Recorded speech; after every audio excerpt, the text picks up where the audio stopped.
Imagine standing before a door that was meant only for you. You travel your entire life to reach it. But when you finally arrive, a single man tells you one word: "Not yet." So you wait.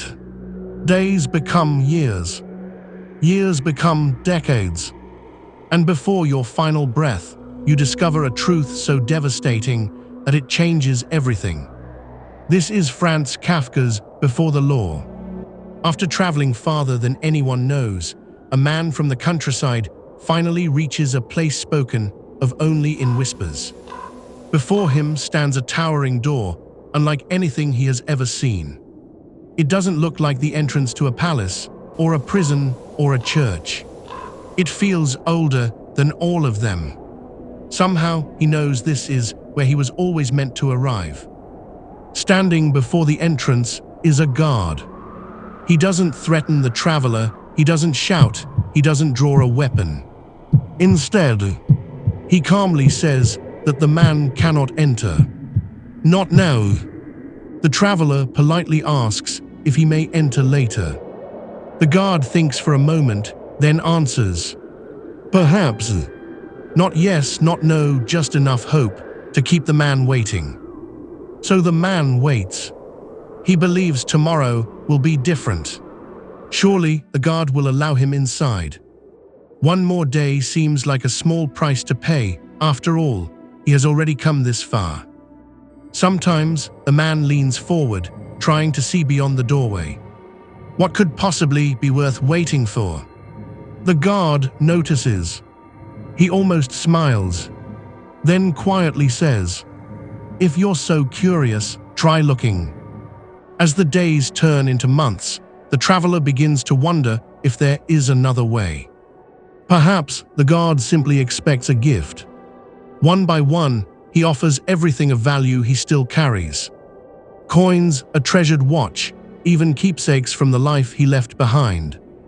The guard accepts every gift, but the answer never changes. Not yet. The traveler cannot understand. If the gifts change nothing, why does the guard accept them? Finally, the guard answers, "I accept them, so that you never feel you failed to do everything you could." The words offer no comfort, only another reason to keep waiting. The years slip away, spring becomes winter, winter becomes spring again, children are born, grow old, and disappear from the world. But the traveler remains. His body changes. The guard does not, the door does not, the answer does not. Waiting becomes the only life he knows. He studies every crack in the door, every movement of the guard, every tiny insect crawling across the stone. When hope has nowhere left to go, the smallest things become everything.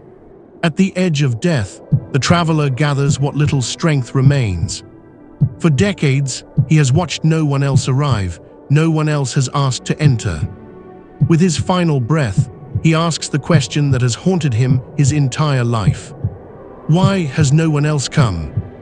The old man leans closer. Perhaps for the first time in all these years, the gatekeeper believes the traveler deserves an answer. His voice is quiet, almost gentle. He says, "No one else could ever have entered through this door." The traveler barely understands. His entire life, he believed he had been waiting with everyone else. But he wasn't. The gatekeeper continues, "This entrance was made only for you.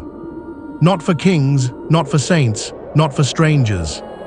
Only for the man who spent his life waiting outside it." The traveler has no time left to ask another question. He has no strength left to stand.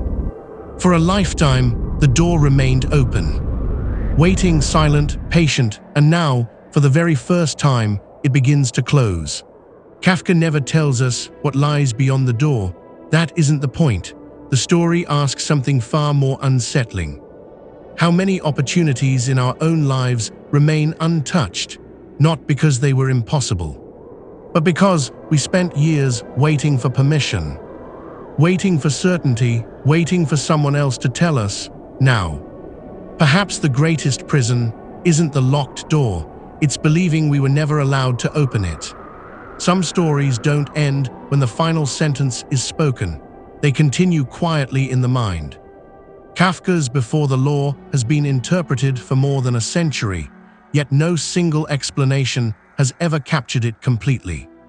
What do you think the door represents? Share your interpretation in the comments. If you enjoy timeless literature brought to life through immersive storytelling, consider subscribing. There are many more stories waiting to be explored.